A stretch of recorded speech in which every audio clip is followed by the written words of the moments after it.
करमाळा तालुक्यातील पोंदवडी या गावामध्ये गेल्या आठवड्यामध्ये एका 23 वर्षीय महिलेचा अतिशय निर्घृणपणे खून झाला होता। या खून प्रकरणाचा तपास लावणे हे पोलिसांपुढे मोठे आव्हान होते। मात्र करमाळा पोलीस स्टेशनच्या पोलीस पथकाने या खुनाचा शोध लावत असताना संशयित आरोपींपर्यंत पोहोचण्यात यश मिळवलेले आहे। हा प्रकार नेमका काय होता, कसा झाला आणि याचा तपास पोलिसांनी कसा लावला हेच आपण आजच्या या भागामधून समजून घेणार आहोत। नमस्कार मित्रांनो, आपण पाहत आहात यूट्यूब चॅनल खबर मराठी। आपल्याला विनंती आहे की आपण अद्यापही जर खबर मराठी हा यूट्यूब चॅनल सबस्क्राईब केलेला नसेल तर तो सबस्क्राईब करा आणि आमच्यासोबत कनेक्ट राहा। 16 जुलैची रात्रीच्या 8:30 वाजण्याच्या सुमारास करमाळा तालुक्यातील पोंदवडी या गावातील गावाअंतर्गत जी एक वस्ती आहे त्या वस्तीचे नाव आहे वाघ वस्ती। त्या ठिकाणी एका 23 वर्षीय महिलेचा कोमल बिभीषण म्हात्रे या महिलेचा निर्घृणपणे खून होतो। तो खून होत असताना त्या रात्री त्या ठिकाणी काही अनोळखी इसम येतात।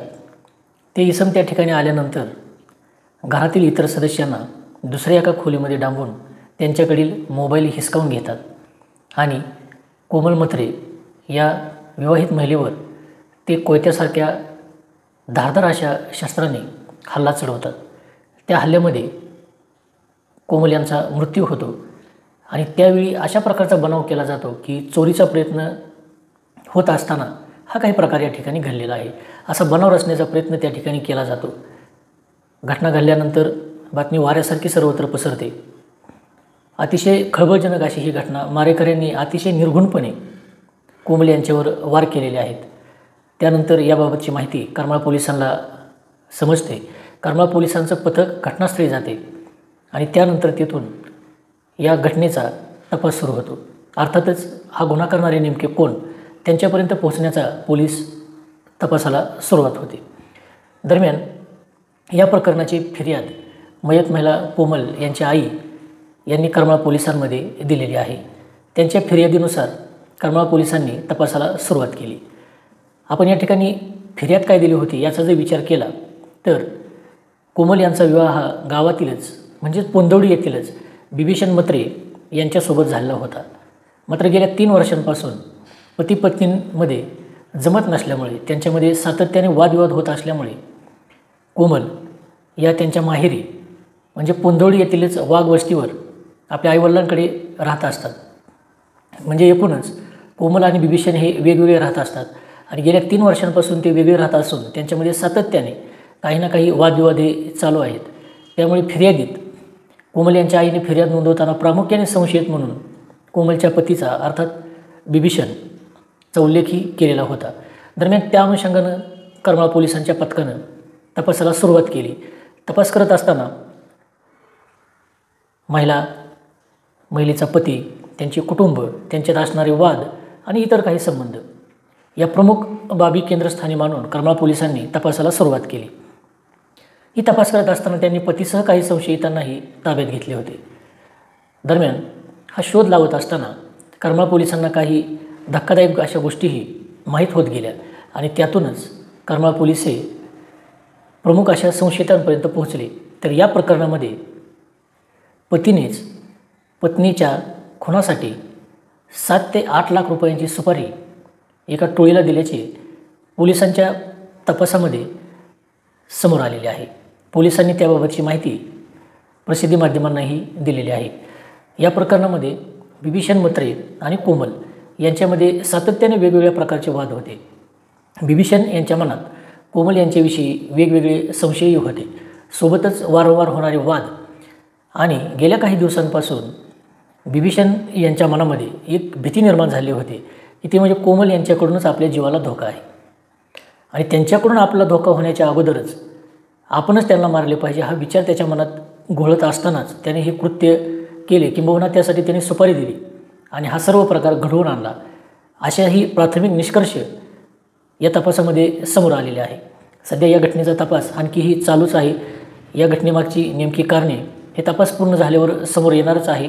मात्र पोलीस सूत्रांकडून मिळालेल्या माहितीनुसार कोमल यांचा खून करण्याचं नियोजन बिभीषणने आखलं आणि त्यासाठी त्याने शेजारील अहमदनगर जिल्ह्यातील कर्जत तालुक्यातील काही जणांना 7 ते 8 लाख रुपयांची सुपारी दिली आणि ही सुपारी दिली गेल्यानंतर 16 जुलैच्या रात्री 8:30च्या दरम्यान संबंधित टोळीतील सदस्यांनी कोमल राहत असलेल्या घरी जाऊन त्या ठिकाणी कोमलवर वार करून त्यांचा निर्घृण असा खून केला।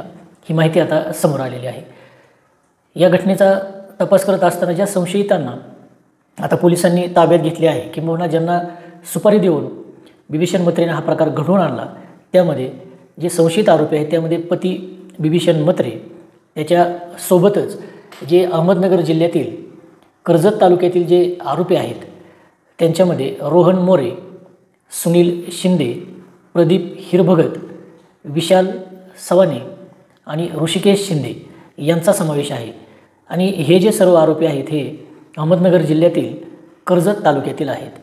या घटनेने मोठी खळबळ करमाळा तालुक्यामध्ये निर्माण झालेली होती, कारण खुनाचा हा धक्कादायक प्रकार होता। मारेकऱ्यांनी अतिशय निर्घृणपणे कोमल यांच्यावर वार केलेले होते।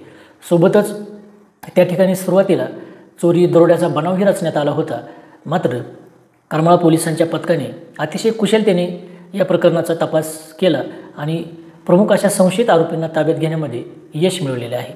दरम्यान या प्रकरणामध्ये अजूनही आणखी काही माहिती, काही धागेदोरे हाती लागतील असे पोलिसांचे म्हणणे आहे।